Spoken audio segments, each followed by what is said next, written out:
Good morning. Ngasigi Monday morning ko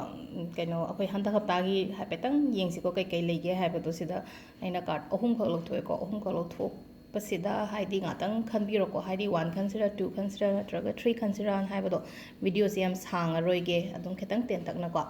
ado haipetang khanbire ko ma'am haidi 1 2 3 stay karamba khange haibado ado hambada 1 khanba minge gi haitare ko 1 khanba minge gi haipetang yengminarase ko handa week ki khatang ni ko happy se haidi monday dagi na keno po bonus da haidi kai sum lakpa yage haibado ko general sida lei ko पैसा नुसा से हाइदे पैसा दी केनो तवे को हाइदे अफबदी ओय को सिसे अदो कइगो पैसा नुसा हाइदे लाआगा सु को मिंगोंद खतंग केनो गुंबा तोबियो को मिंगोंद डोनेट गुंबा कइ गुंबा तोबिबा अदो खतंग बैलेंस तोबियो को हाइदे केनो तरोगा हाइदे पैसा से खतंग हाइना सु सिनबा अदुगा मिंगोंद पीबा मतमदा हाइतारे को पीबा मतम सिदा हाइदे पुबगी पीबा नतबा अमखक आइना केनो तोबो मतम सिदा donate tauba natraga mateng pangon singaktra su yawa paisa gum oina keno tobiu ko hadi mingonda pithokpa khopadi natabada ko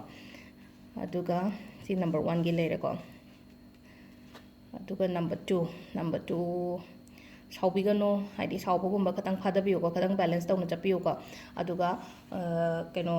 aigi thabang pham aduga keno ga haitare ko aigi personal professional life se khatang balance tawga chatpa haitare ko aduga khitang akhogi aigi saubu su khat control tawbiyo aduga nangi thabang pham gumba de ego gumba kai gumba su gumba gi keno su pushan bigano aigi thabang pham do workplace ta haitare ko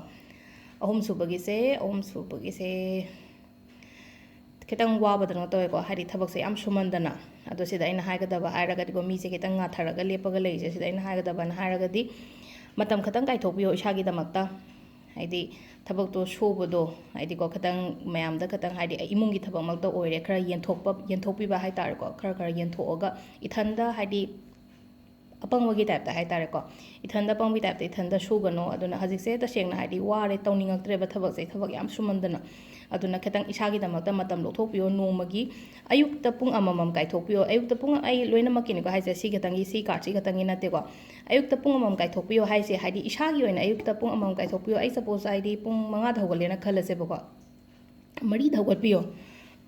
mari dhawgalaga haidi mari sida yena 5 si bo bunung sida aigi oina matam haidi ngasagi pung ku mari leiba matam sida ko sisina ngasi gi tips aina hairase ko ngasagi pung kun mari leiba matam sida hambagi pung ama se aigi oina haitare ko aigi me time aina haitare ko si kan sida ai do wakhan nungai ba khan mani khangde meditation tawbani khangde yoga tawbani khane mari deina 5 bu se haidi kanam tagi kem khandana isagi dang khallaga adumaina matam kai thokpiyo ko aduga adugi matam do da ai se charge tawbani ba ta sengna hairagadi akoina energy charge to boko pa energy charge to hadi charger toroga akoina maida tawina sidana isana tawjagadamne aise ayukta gi full charge tawga dinga sagi keno tawba khotpa mayam haitare ko lakka doriba kari hadi ayukta gi ngasai horen nungden nungdang phawba gi ngasai pung kun mari sida gi ngasai pung ama doina charge tawra chakha dinga sagi lemhori pung kun humdoi do